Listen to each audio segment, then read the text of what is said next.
Between the vote for Brexit in the UK and the election of Donald Trump as US President, 2016 was no doubt a year of surprise ballot results. Mistakenly bundled in with these events by many in the media was a less surprising defeat, the referendum vote in Italy.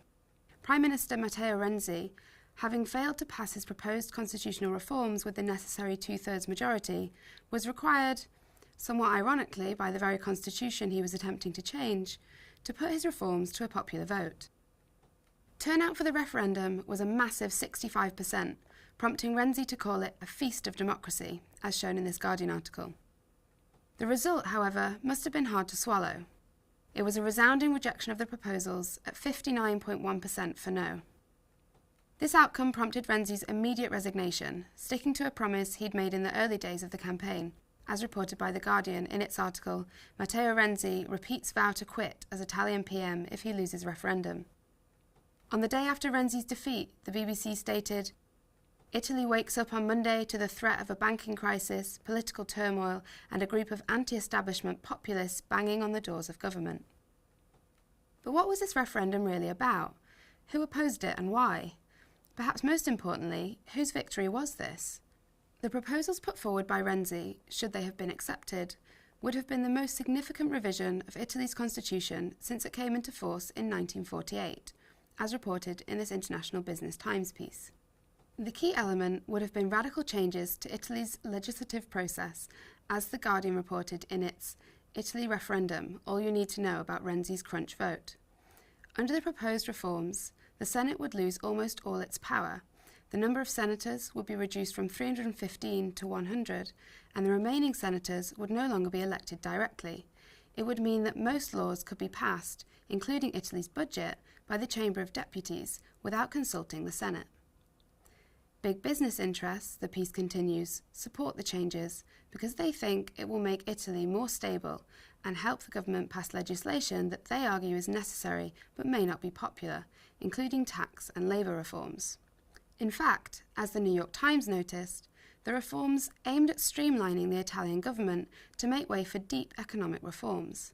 Writing for the socialist magazine Jacobin, David Broder explained, already having succeeded where Berlusconi failed, in getting rid of Article 18 of the Labour Code, a decades-long measure giving workers employment protection, in the referendum Renzi sought the institutional power to push through further such reforms without parliamentary constraints. In fact, by promising his own resignation should he be defeated, most agree that the referendum became focused around Renzi's government, a vote of rejection that Renzi himself confirmed in his speech following the result. "I didn't think they hated me so much." In misjudging his own popularity and making the referendum about himself, Renzi managed an impressive feat to unite actors from all political spectrums against the proposed reforms. On the left, those campaigning for the no vote included the CGIL, the country's biggest union, along with the left of the Democratic Party, the radical left in its entirety, including left unions and student organisations. Their opposition, Cinzia Arruzza explained in Jacobin, was both to the specific proposals, in defence of democratic representation, and to Renzi's neoliberal project in general. According to the opposition, the proposed reforms threatened to dilute the social contract that underpins the constitution, the BBC reported. On the right, as Cinzia Arruzza further explained in Jacobin, the reform was opposed by the xenophobic Northern League, by the right-wing nationalist party Fratelli d'Italia, by neo-fascist forces such as the Casa Pound, and, reluctantly, by Berlusconi. The reason for the mainstream rights opposition is rather clear, as Renzi highly personalised the vote on the constitutional reform and linked the destiny of his government to the outcome of the referendum. The currently disorganised and fragmented right saw it as an opportunity to get rid of the government and start a process that may allow them to regroup and be competitive again. Finally, the headline-grabbing populist Five Star movement, currently the second most popular party in the polls, whose opposition was most widely reported in the press. Five Star fights for Matteo Renzi's scalp in the Italian referendum, read the headline of a Financial Times article. Their motive was a simple one. By leading a successful opposition to the reform, they hoped to gain enough support to be in a central position to overtake Renzi's party at the next election and extend populist gains in Western democracies.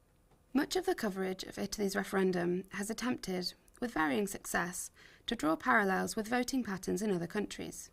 Some outlets became obsessed with what it dubbed the Trump effect, a vague term which seems to refer to the rise of any form of anti-establishment populism, with The Independent leading with the headline, "Is Italy about to feel the Trump effect?"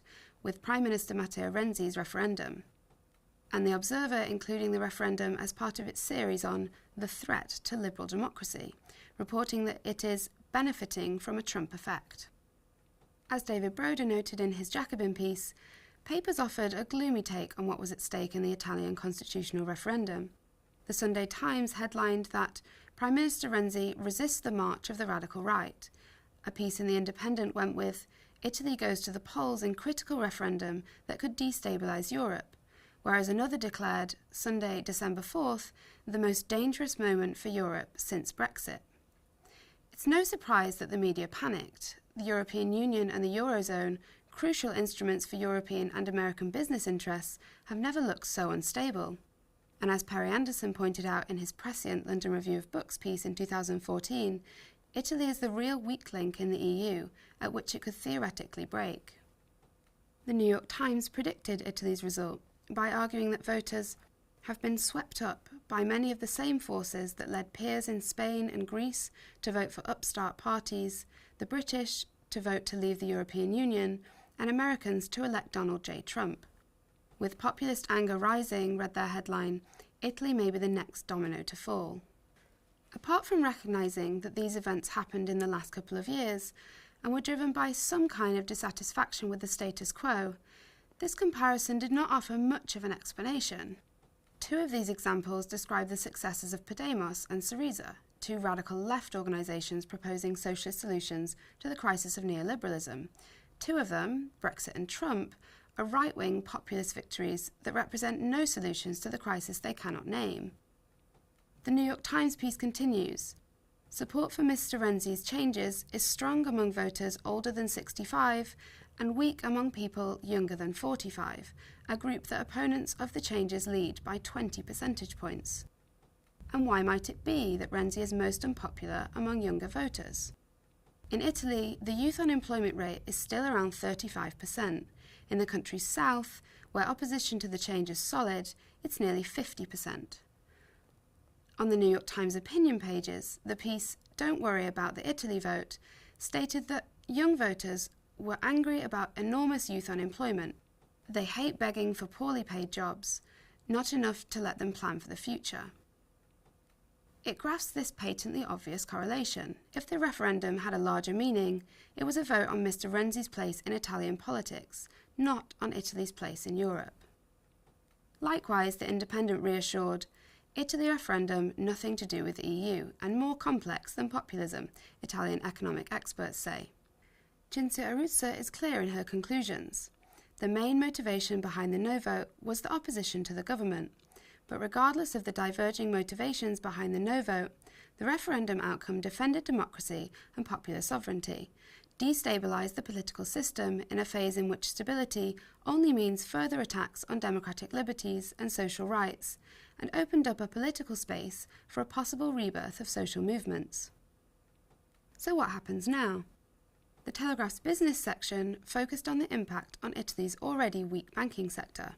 Italian banking shares poised for worst year since 2011 after referendum defeat, while its piece "What's Next for Italy and Europe After Matteo Renzi Resigns" stressed the political fallout which it says will come sometime before 2018 when elections are held and the two big winners from the referendum, the populist Five-Star Movement and the anti-immigrant Northern League, will have the chance to make an electoral breakthrough, with potentially further destabilising consequences for Europe.